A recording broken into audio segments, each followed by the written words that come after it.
Darkbloom is the highly anticipated new album by We Came as Romans, the first album since the passing of Kylie Pavone, and it's a good album. But is it great? We Came as Romans have been part of the radio rock version of metalcore for a couple of years now, like so many other bands, and while many metal leaders have turned away from them because of that, I found myself enjoying some of their material at least, and they were never anything groundbreaking, but they were one of the more solid outlets of this type of metalcore. After the tragic time that We Came as Romans as a band went through, Darkbloom really had the potential to be one of the most emotional metalcore albums of all time, dealing with a friend's passing, with a bandmate's passing in a musical way, and unfortunately I feel like the album really falls short in that aspect. Sure, you have your emotional songs and the admittedly very hard-hitting closer Promise You, but most of this album feels more of a continuation of their path for the classical metalcore with some riffs, some breakdowns, some electronic elements for Sirius and Octane. And the first half of this album, it very clearly hits the target pretty well,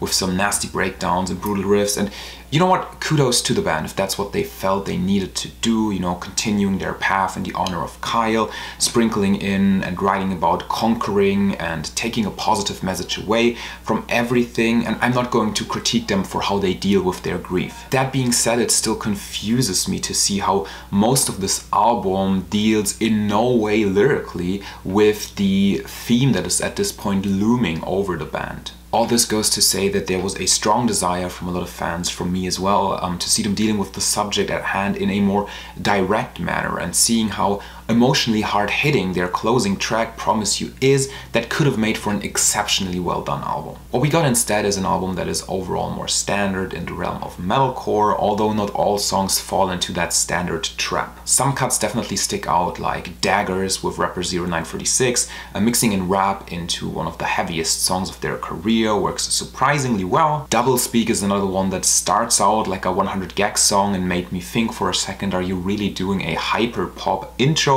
before the drop comes in and reveals to us that it's just another metalcore song.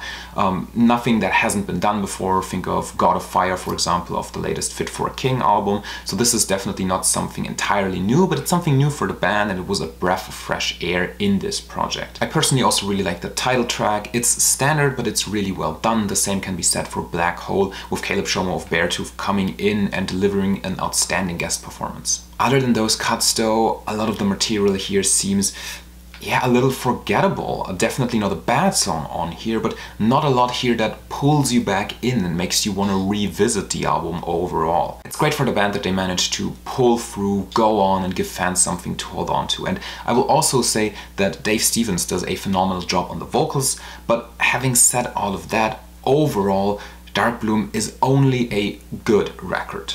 Slightly above average, but nothing more.